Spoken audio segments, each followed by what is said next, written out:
This conference will now be recorded.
Okay, good morning, everybody. Welcome to the Monday, November 8th, 2021 edition of the Iowa 911 Communications Council. Starting off, we'll take a roll call of our members to see if we have a quorum. Angie, could you do that, please?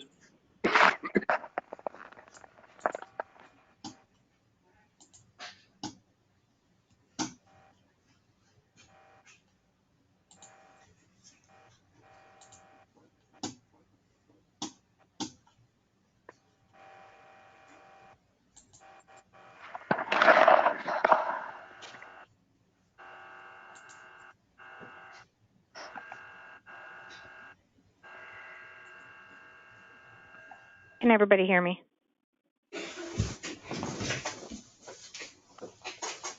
Okay, Yes. so Angie Dobbins, I'm here. Tracy Beard, here. Rob Broder, Here. George Griffith, Here. Mike Bryant, Here. Mark Murphy, Tom Berger for Mark Murphy.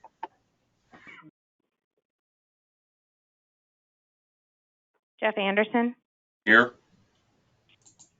Richard Pierce, Robbie Johannesson for Richard Pierce, DPS.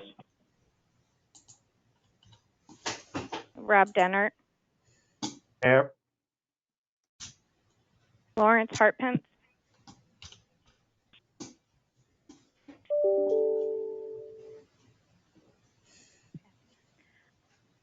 Jack D'Angelo is absent. Taylor Tipo,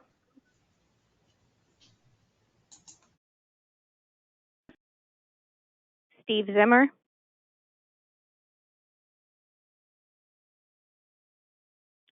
Joe Sargent, and John McCormley.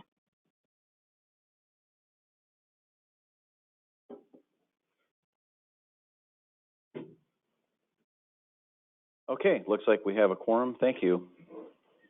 All right, could I please have a motion to approve today's agenda? Motion by George. Second, Denner. George. We have a motion and a second. Any discussion? All those in favor signal by saying aye. Aye. Opposed? Opposed? Motion carries. And then likewise for the approval of the October 14th, 2021 minutes.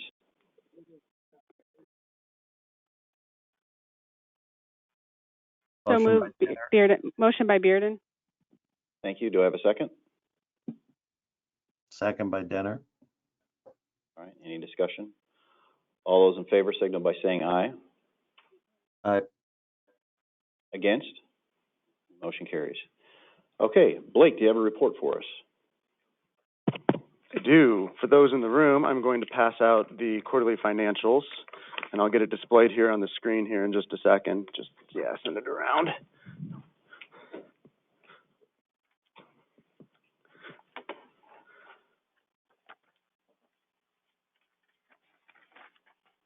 All right, nothing overly to highlight. Maybe the one thing, every year the legislature gives us a certain amount for management and administration of the program.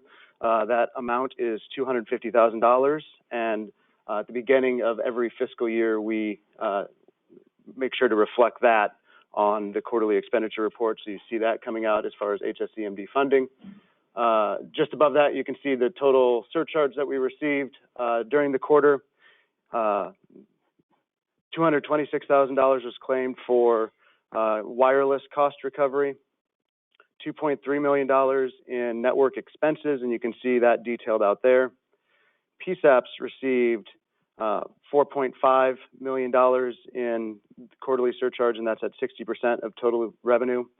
And just under $200,000 was transferred to the operating surplus. You can see, continue further down below, we have approximately $10.6 million in surplus. 6.6 of that is eligible for end of year pass through. We are able to keep 12.5% of annual revenue for a catastrophic reserve. So that is the difference there. Nothing overly to note, and sorry, that's really small, on PSAP payments. If you have any questions on either the expenditure report or PSAP payments, I would take them now.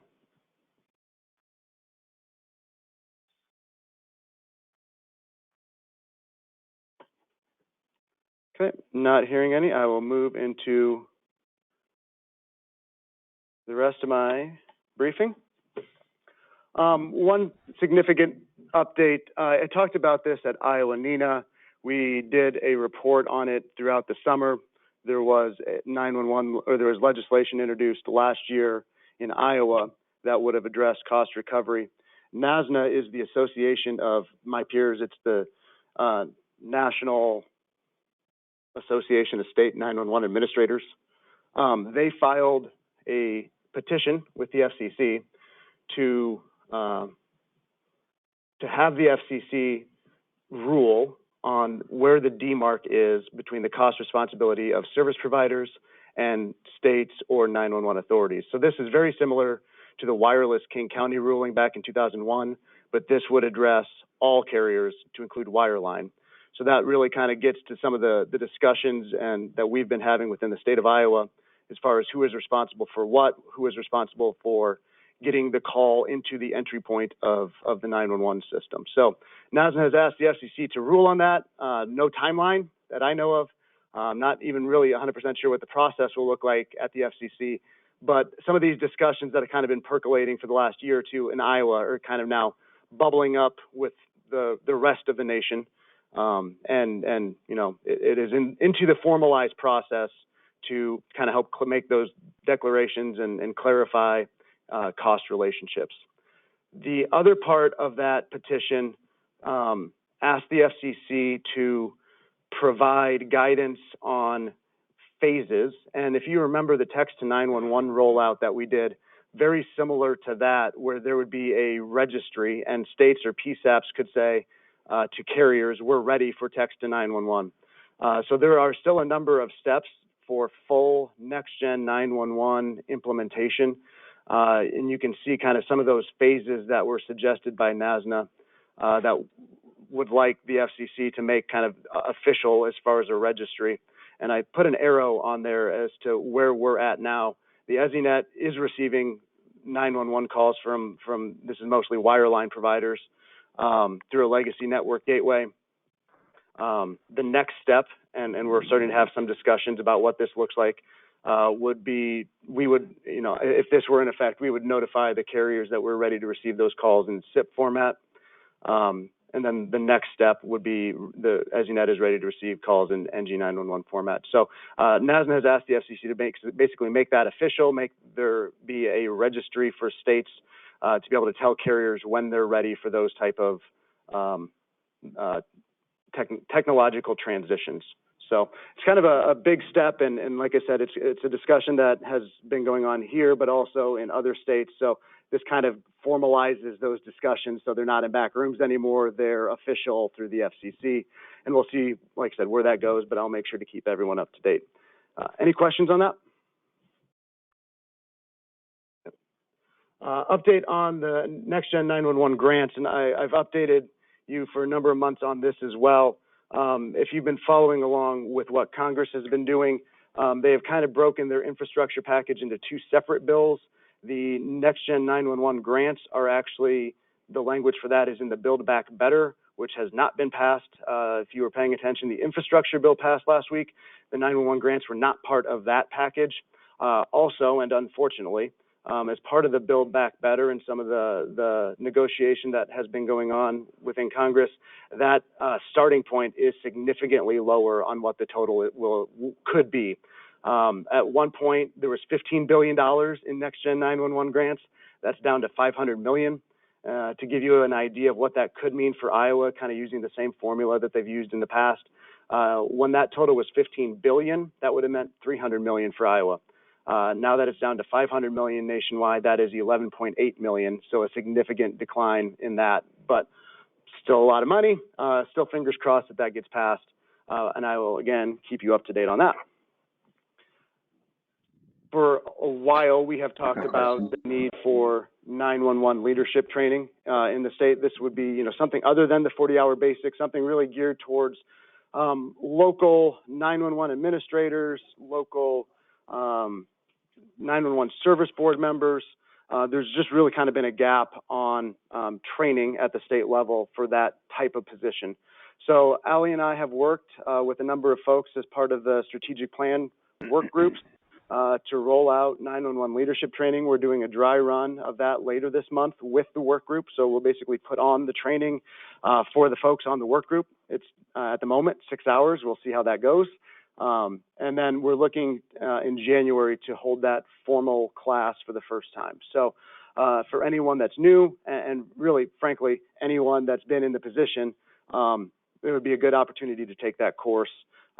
It talks a lot about the 911 specific stuff, how to interact with network operation centers, who to call when you need someone in the middle of the night, kind of thing. So it's just designed for that like leadership level at the local level.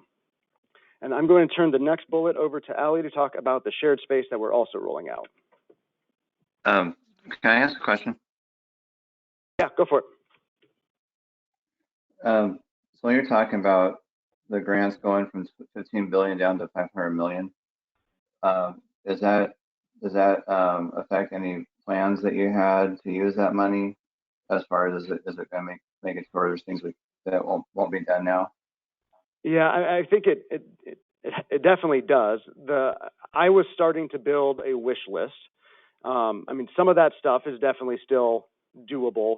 The other thing that I had in mind when it was the $300 million was offering sub-grants to local PSAPs. I don't know what that looks like. When you start breaking that out, if we were to even offer $100,000 to a PSAP, that entire 11.8 is gone. And then we have done nothing with cybersecurity, redundancy, network improvements.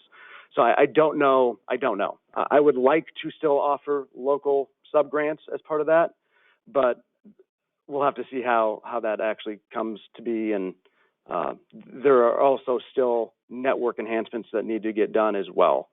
So it definitely makes an impact on what we can buy. So cybersecurity and network enhancements may not happen without this grant then? I think those would still be a priority for us, the network enhancements and cybersecurity. Okay, thank you. Yep. Any other questions? All right, Allie, on the shared space. All right. So kind of what Blake was talking about, we formed the strategic plan work groups, and one of the things that came out of the strategic plan was a need for a shared space, for lack of a better term, where people can go and share content and information across PSAPs. A lot of people will send out emails asking for, do you have job descriptions? Do you have HR things or other things like that? And so what we did is we created a Google site where we will give permissions to all of the PSAP point of contacts at first. And then from there, they can request access or give us other emails to give access to the site as well. But it's all access controlled by email. So we need to have your email and give you access to the subfolders in the site itself.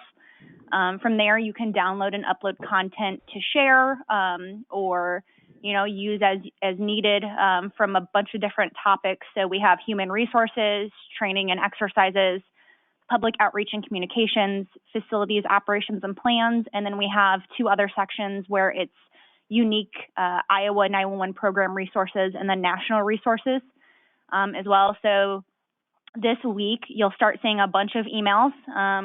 You'll get one initial email where I recorded a video kind of going through the site, how to navigate around, upload, download things, all that good information. And then I'm almost done creating a 1-page guide that goes over the same stuff as well that we'll send out. And then from there, you'll get access to the Google folders. So you'll see a ton of emails come through from the Google site. And then after you get permission to the folders, you'll get access to the shared site. And then there's a little bit more explanation in the instructions that I'll be sending out, but we're really hoping that we can kind of build the site, and please give us suggestions of new categories and things you want added in. But so far, the people that have tested it, it's been working out for them, but this is just a really good place where people can go for resources. Example from the Iowa 911 program resource page, we've loaded call counts in there.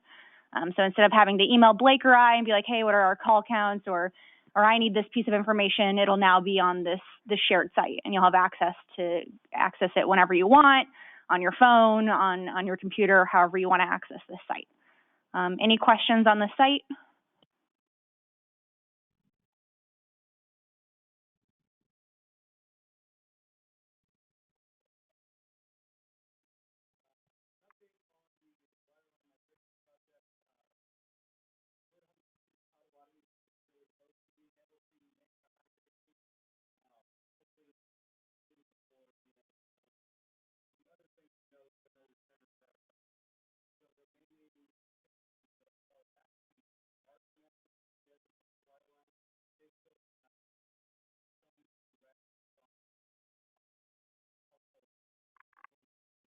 You're still talking. I can't hear you. Sorry, I think I turned my mic off. I'll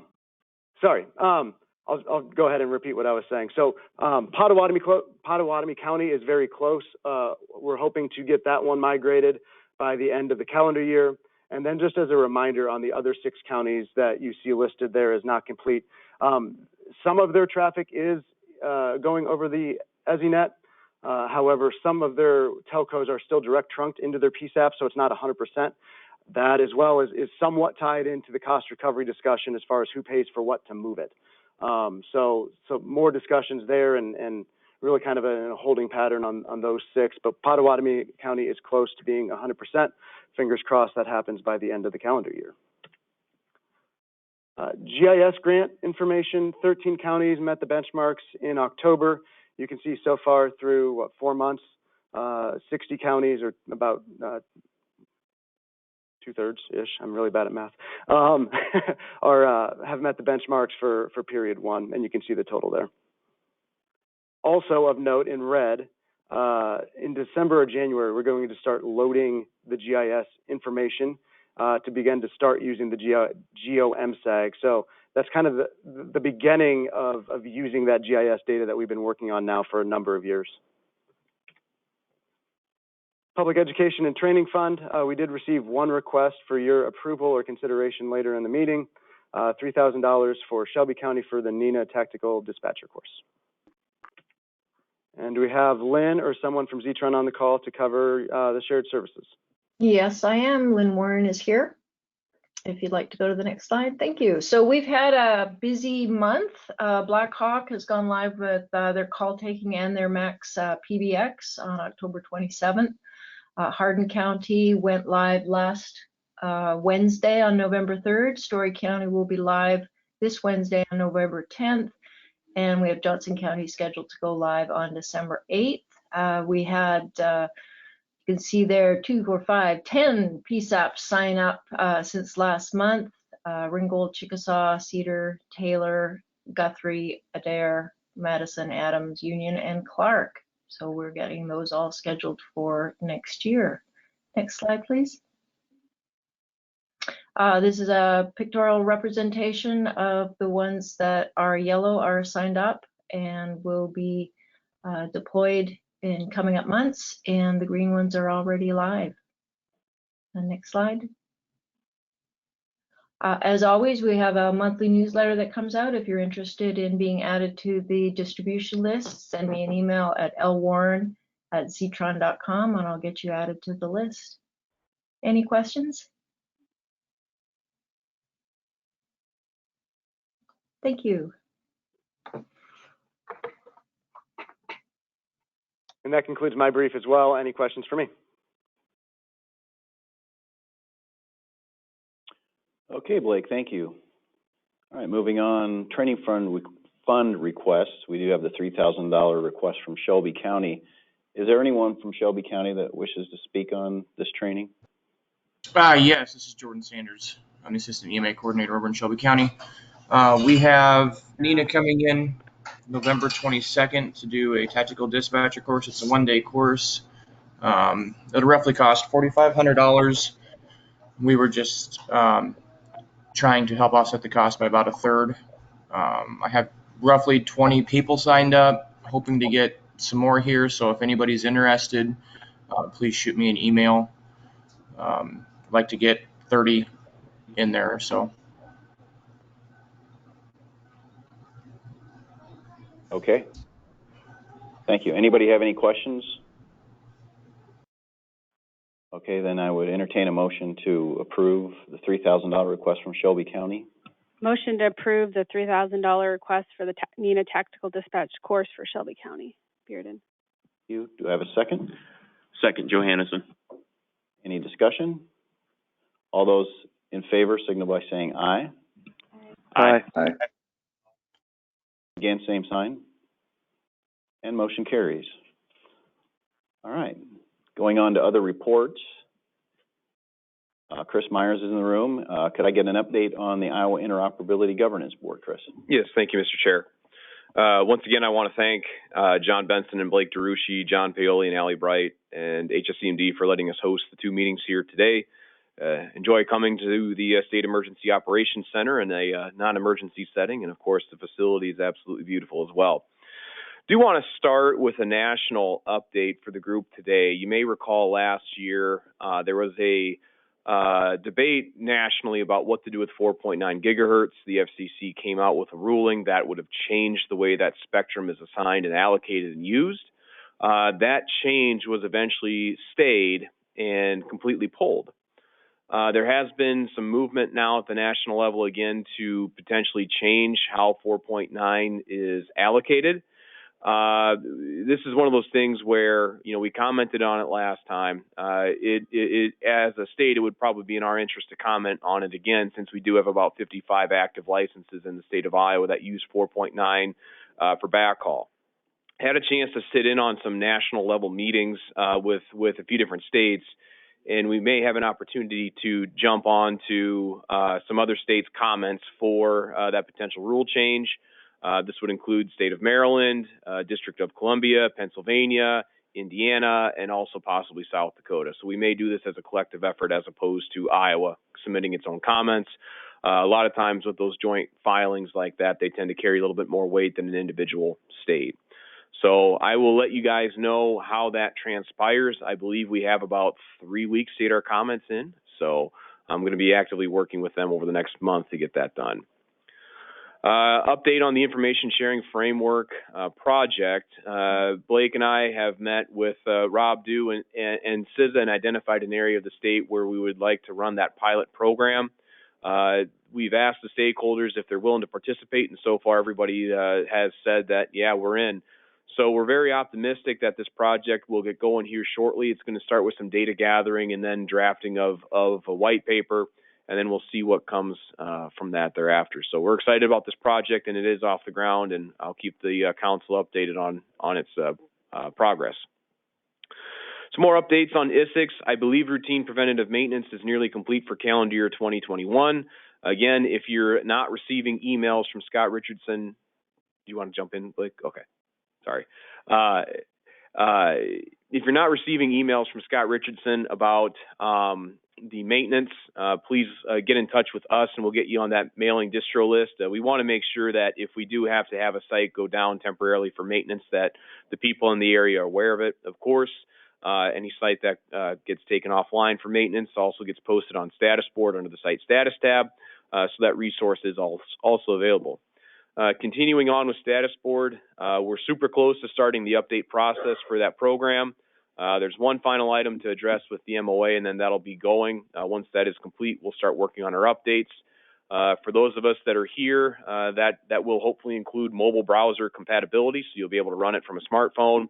And then also there'll be some other updates that Minnesota has added, such as a visual alert when the reservation is about to expire. As far as our tactical interoperable communications plan, FOG and EFOG process and work, a rough draft is being developed for those products. Hopefully we'll have something to show relatively soon. Our goal is to have that project completely buttoned up by the end of calendar year 2022. Quick updates on the SDRs. The West SDR is still deployed in Clinton, and that deployment is considered to be steady state. Again, once Clinton's done with their recovery efforts from the derecho of last year, that trailer will be demobilized.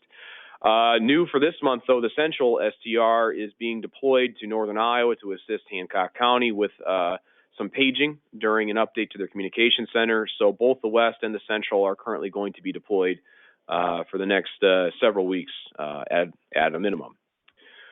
Still working on some regional training. I think we're going to target hopefully spring of calendar year 2022 to get that rolling. Again, if you don't want to wait that long and you want one-on-one agency training, just let us know. We're happy to deliver that. We've done several the last month, and it's really easy for us to drive to wherever you are and have that delivered. ISICS applications that are up for approval today. Department of Veterans Affairs Central Iowa Healthcare System is up for approval today for level 2. Federal Department of Homeland Security, their investigations unit is up for level 2 approval today as well, along with the Iowa Association of Electrical Cooperatives for level 2, Scott County Emergency Communications Center level 2, the Southwest Iowa Rural Electrical Cooperative at level 2, U.S. Fish and Wildlife Service level 1, and Warren County Sheriff's Office is updating their level 4 access. Finally, ISICS Standard 1.4.0, which is our statewide pursuit standard. Those updates were approved last month at the board meeting. So that document should be posted on our website now. Again, I want to thank everybody that contributed to that project. That was a pretty heavy lift to get that done. And then finally, of course, we're meeting here in person at the State Emergency Operations Center. We continue to evaluate our ability to meet in person on a month-to-month basis. So that's my report, Mr. Chair. I'll go ahead and pass it back to you. Okay, thank you, Chris. All right, moving on. Could I get an update from the U.S. Department of Homeland Security, Cybersecurity, and Infrastructure Security? Jim Stromberg, I think I saw your name online. I am here. Thank you very much. The CISA emergency. Can you hear me okay? Yes. Thank you. The CISA Emergency Communications Coordinator position that Jim Lundstedt held and I am temporarily filling has been officially published at the usajobs.gov website, and that job posting will be open from November 3rd to November 17th of 2021. Hopefully they'll be able to wrap that up quickly and get a new permanent coordinator to cover this region. The next National Emergency Communications Plan webinar is titled Stay Flexible and Adaptable, Planning for Emergency Communications Continuity. And that's scheduled for December 9th at noon Central Time. For more information on how to dial in or hear that webinar, go to cisa.gov/NECP-webinars. The National Field Operations Guide 2.0 has been released. The PDF version can be found on the CISA website by Googling CISA and IFOG. The electronic version available in Apple and Android stores is still pending its updates, and the release of hard copies to the SWICs is also pending.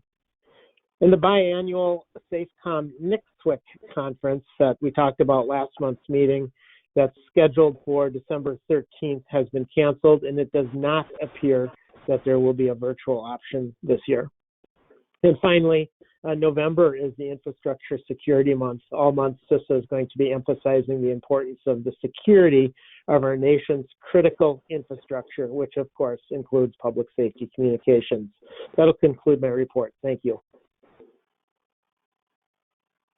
Okay, thank you. All right, moving on. I don't believe we have any update reports on our committees. Do we have any legislative issues?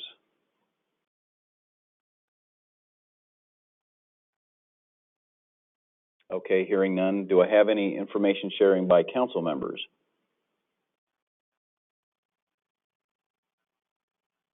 Okay, I would just add one thing. I know we've had really great weather and it's hard to believe that winter's really coming, but it is, and it's always good to mention what we would do in case of some bad weather.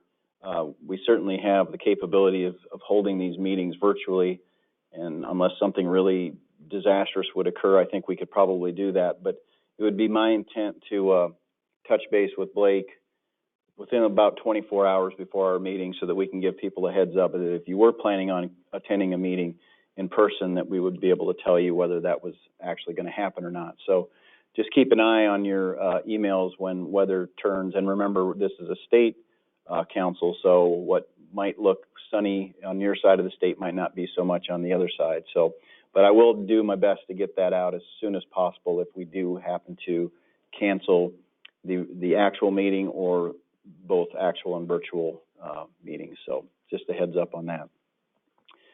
I did leave in our unfinished business to continue the discussion on workflow and notification of cell carriers of routing changes. Has anything new developed on that issue?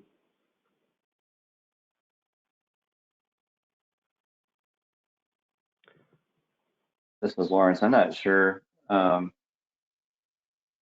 more discussion is going to be on this night. The last discussion we had, it didn't look like I don't know how to say this other than I didn't see that anybody was jumping at the bit to say, yeah, we'll keep track of all these different phone numbers for everybody. So my assumption is it's going to be the individual PSAP to bear the responsibility to know who to call and keep those keep the track of those phone numbers themselves. And this is Blake, and I wasn't here last month for the discussion, but Allie and I have touched base on that. You know, for Verizon, which uses Comtech, and for Sprint T-Mobile, which does it internally, it seems like there is a fairly static person or email that helps manage those routing plans. For Intrado, which uses AT&T, or I'm sorry, US Cellular and AT&T, which uses Intrado, that is very much a moving target. You know, if we get tower routing sheets that come into our office, probably 10 a week, and it is very often different people within Intrado. So to try to keep one person for those carriers is a little bit more of a challenge. But we are working on a document that we're going to put in the shared site that can at least reference some of those contact information.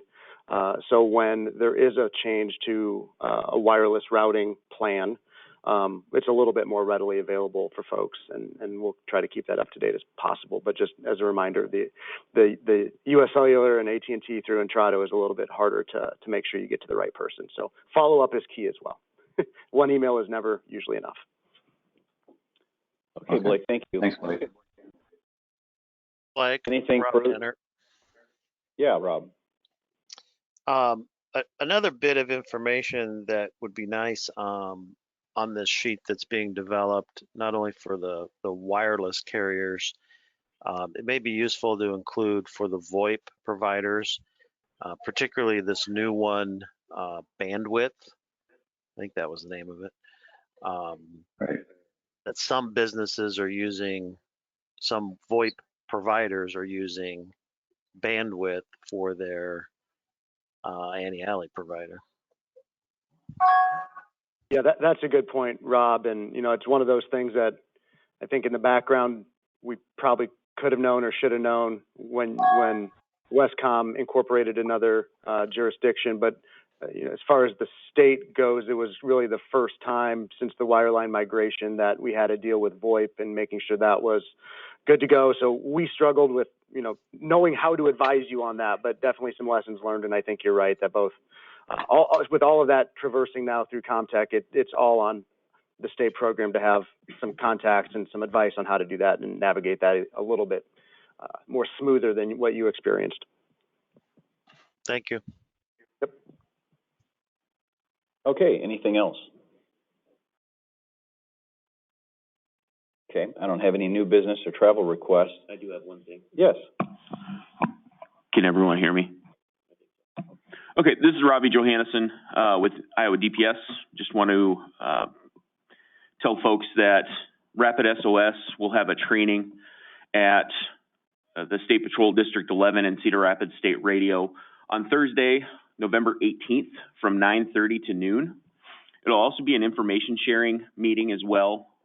We intend for Eastern Iowa agencies to bring a list of their specialized units or a list of different resources that they can use for neighboring agencies to also use, like railroad numbers, emergency contacts for those folks, et cetera. So just wanted to notify the council and everybody that Troy with Rapid SOS will be hosting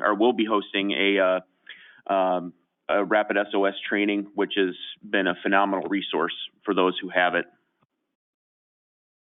Okay, thank you, Robbie. Anything else? All right, do we have any business from the floor? Do we have any business online or on the phone? Okay, hearing none, I would entertain a motion to adjourn. I'll move, Lawrence. Okay, do I have a second? Anderson. All those in favor signal by saying aye. Aye. Yes? Aye. The motion carries. Thank you, everybody.